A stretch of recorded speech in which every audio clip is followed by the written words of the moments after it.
ou bien le soleil d'Afrique. On va un petit coin d'Afrique, hein, puisqu'on part avec toi. Faut quand même que ça prenne un peu Dans de... une réserve. On va faire une petite pause tendresse qui devrait plaire à nos invités. Je vais vous parler de la naissance de Guépardo. Alors évidemment, ils sont nés ici en France, évidemment en captivité, mais c'est un véritable miracle parce que c'est très très difficile de faire naître des petits guépards. Pourquoi c'est plus difficile? Alors déjà, c'est pas simple dans la vie en général parce que il faut T'as déjà trouver. essayé? Non, mais il faut trouver le mâle et la femelle qui veulent bien travailler ensemble. Ouais, c'est ça. Les mâles sont pas très doués dans cet acte-là. Et il se trouve qu'en plus, 70% de leurs spermatozoïdes sont anormaux. Alors pour réussir à avoir des petits, c'est très difficile, presque autant que pour les pandas, c'est vous dire. En tout cas, ce miracle est arrivé il y a quelques mois à peine. En mai dernier, 4 petites boules de poils de 400 grammes chacune sont nées à la réserve de Sigean. C'est entre Narbonne et Perpignan. Ça a été un moment formidable qui a été vu par des centaines de milliers de personnes parce qu'on avait installé une caméra dans l'enclos de la maman. Mais finalement, il a fallu les mettre à l'abri de la curiosité du public. Et heureusement, pour vous, nous avons réussi à les filmer en juillet. C'est une exclusivité, regardez. Voici en exclusivité Maman Guépard et ses 4 petits. Ces nouveau-nés sont les futures stars du parc animalier de Sigean. Ils ont vu le jour ici et ils ne seront dévoilés au public que lorsqu'ils seront sevrés.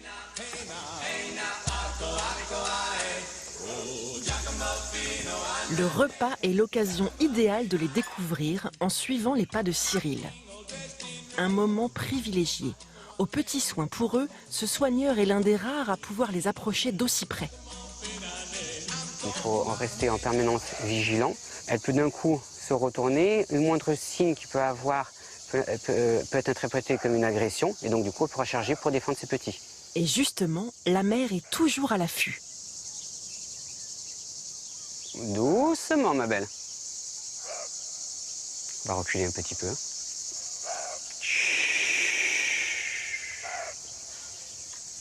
Cyril connaît bien cette guéparde. Et pour cause. Sans son expertise, la naissance des 4 petits n'aurait pas été possible. Un événement unique pour cette espèce qui ne compte plus que 12 000 spécimens à l'état sauvage. Et dont la reproduction est considérée comme l'une des plus difficiles. Là, pour le cas d'Azalie, ça a été 3 ans de travail. Et 3 ans de travail en équipe, c'est-à-dire qu'on discute énormément pour savoir les techniques. Par exemple, on va discuter, pendant 2 mois, on va mettre ce mâle-là et pas un autre. Voilà, donc c'est tout un jeu de discussion. Et c'est vrai que quand on arrive le jour, rien que d'avoir une saillie, c'est déjà énorme pour nous. Et s'il en est un qui est attentif aux moindres faits et gestes de cette portée, c'est Antoine, le directeur zoologique de la réserve. Il les observe de visu, mais aussi à distance grâce à une caméra qui filme 24 heures sur 24 l'enclos de la maman guépard. On a équipé le site avec des caméras vidéo pour ne pas avoir à intervenir nous-mêmes sur les bébés et pouvoir en même temps les surveiller quotidiennement, même plusieurs fois par jour. Parce qu'en général, il y a de la mortalité sur les premiers mois. On part sur 20 ou 30% de mortalité. Et là, tout le monde a survécu et a passé le cap, donc on est très content. Leur vie est précieuse. Bientôt, ces bébés seront visibles par le plus grand nombre. Et c'est un événement que les visiteurs attendent avec impatience. Dans leur parc, on ne les a pas vus. Mais ça serait bien de les voir avec les petits. Ça serait sympa. J'ai déjà vu les parents comme ils sont beaux, comme ils se déplacent au sein du parc. Je pense que les petits vont très bien avec. Ouais, c'est chou les bébés guépards. Ce serait chouette de les montrer aux filles. Et pour ça, le parc a investi dans un nouvel enclos. Depuis ce promontoire, la foule pourra voir grandir les 4 petits sous la protection de leur mère. Et c'est pour bientôt, hein. On pourra aller voir ces petits guépards, donc à peu près courant octobre. L'enclos devrait être prêt. Vous connaissez bien la réserve de Sigean? Oui, Sigean, j'adore. Ça me rappelle vraiment des choses incroyables. J'étais bercé, moi, mon père me berçait dans Jules Verne, dans les choses comme ça, très exotiques. Et d'un coup, avoir cette partie-là africaine, avoir ces animaux si exotiques à côté de la maison, c'était merveilleux. Donc on y allait beaucoup.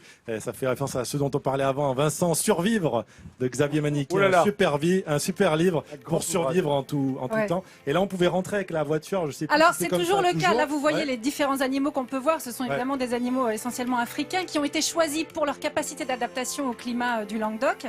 Il y a beaucoup d'animaux à voir. Une partie sont à visiter en se promenant en voiture et il y a une partie, c'est simplement en se promenant à pied. Mais il faut vraiment y retourner. Cali, vous aussi, c'est un endroit que vous avez beaucoup fréquenté, non? Oui, avec les enfants, c'est vrai, c'est un bonheur chaque fois. La partie voiture, déjà, c'est complètement étonnant parce que les animaux viennent jusqu'aux portes, comme ça. On peut voir des lions juste là, juste à côté. Et on va ouvrir les portes, fenêtres, voilà, c'est ça. S'il vous plaît. Et j'avais une question, les guépards, est-ce que ça copule comme les lions? Parce que les lions, c'est quand même 70 fois par jour à peu près. Bah non, le guépard, il est très très paresseux. Très paresseux, ok. Oui, Monsieur Guépard est pas follement enjoué sur cette partie. Donc, et Madame Guépard ne montre pas non plus facilement le moment où elle a séché. Ah bah ça doit être sympa, Donc, un dîner chez les guépards. Oui, c'est ça. En tout cas, cette réserve, elle est ouverte toute l'année. Et puisqu'on a des invités qui s'intéressent beaucoup à cette réserve, j'ai des petites questions. Parce que pendant l'été, il y a eu des tas d'autres naissances.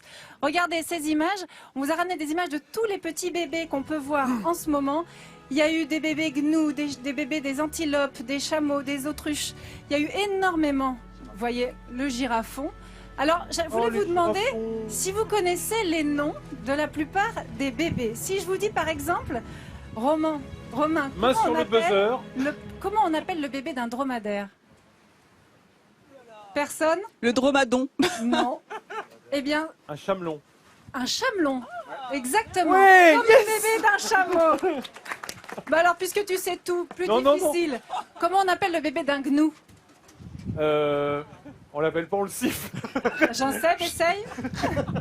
Gnouton. Pas d'idée? Gnoutier, je sais pas. Non. Tout faux, c'est un gaou. Un gaou. C'est un gaou. Et la femelle du gnou, c'est la maroufle. D'accord. On s'en sert pas tous les jours et c'est un tort. Allez, facile, le bébé d'une antilope. Essayez. Quelqu'un derrière? Aucune idée. Le public. Va falloir Tu vois, revoir. j'ai trouvé. Antilopin, j'ai dit. Antilopin, Ouais, exactement. Ah, il l'avait dit. Bah, écoute, je n'avais pas entendu Romain, mais. Ouais, ça s'applaudit, mesdames et messieurs. Merci, merci. Je vous invite à aller revoir vos classiques en retournant donc à la réserve africaine de Sijan. C'est pas des mots qu'on met tous les jours dans des romans. Hein. Bah, il faudrait, mais bon. c'est assez Alors, on drôle. va essayer. Le gaou. Je vais réviser mes classiques. Et si on a bien compris, si on est invité à dîner chez Monsieur et Madame Lion, méfiance tout de même. Hein.